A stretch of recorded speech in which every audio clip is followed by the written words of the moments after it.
Dans cette leçon, nous allons vous partager certains des designers graphiques qui sont des références fondamentales pour notre studio. La mouvance moderniste des années 60 à 80 a installé chez moi la conviction qu'une identité visuelle iconique passe par la forme simple, la géométrie et la lettre. Ce qui a posé les bases de mon travail, c'est cette recherche de précision absolue et l'éradication du bruit pour aller à l'essentiel.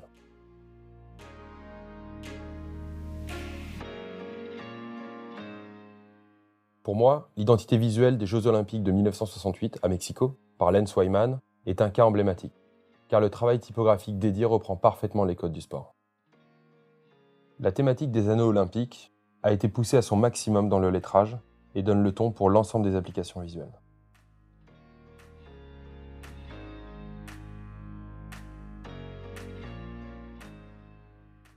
Ce livre est une vraie mine d'or pour tous les designers d'identité visuelle. Je vais vous montrer quelques exemples d'études graphiques autour de la lettre.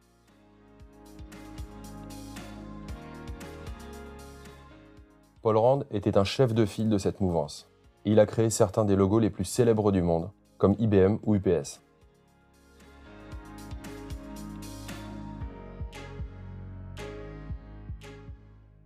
Paul Rand avait cette capacité unique de faire parler les formes de base et la typographie. Voici l'exemple avec le logo d'IBM.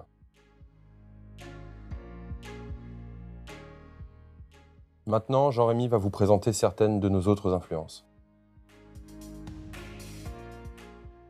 Avec Johan, nous partageons des influences similaires. Je vais commencer en vous parlant de Paul Hacher, qui est partenaire chez Pentagram. Paul Hacher est une designer graphique iconique qui m'a toujours impressionné par sa capacité à jouer avec la typographie, autant pour des grands groupes que pour des institutions culturelles. Un de ses projets qui m'a le plus marqué, c'est celui de ses cartes composées entièrement de dessins typographiques. Ici, vous voyez un exemple assez frappant de MapMonde, entièrement dessiné à la main, qui est construit comme l'ensemble de cette poster typographique.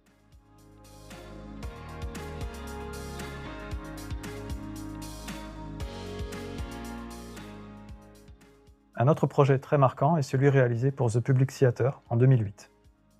Sa volonté derrière cette identité était de représenter le style de la rue, un style pop, quasi graffiti, construit autour de la police de caractère Knockout.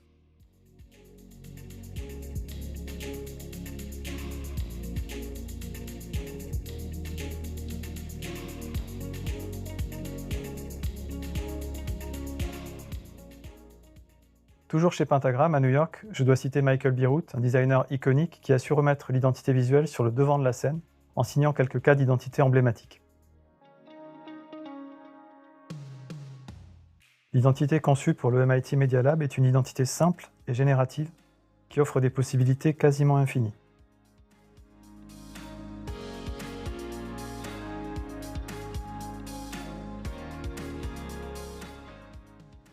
Je voudrais à présent vous parler du studio Dunbar, précurseur sur l'identité corporate très graphique.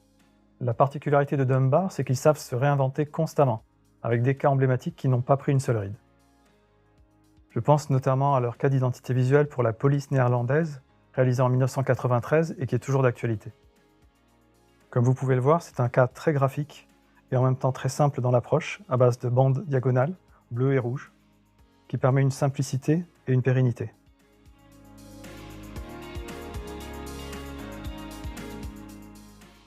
Un des cas de Dunbar qui m'a aussi beaucoup marqué est celui réalisé pour l'Institut Alzheimer Netherlands. L'identité a été construite autour d'un système typographique d'apparence simple, mais chargé en émotions.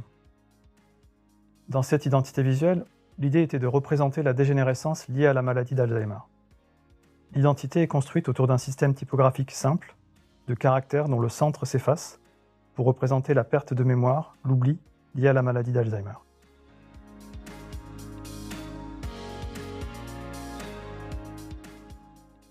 À présent, vous en savez un peu plus sur nos différentes influences chez Brand Brothers. Dans la prochaine leçon, nous allons travailler sur les étapes préliminaires de la construction d'une identité visuelle. Et nous allons nous pencher sur notre projet final, Contigo.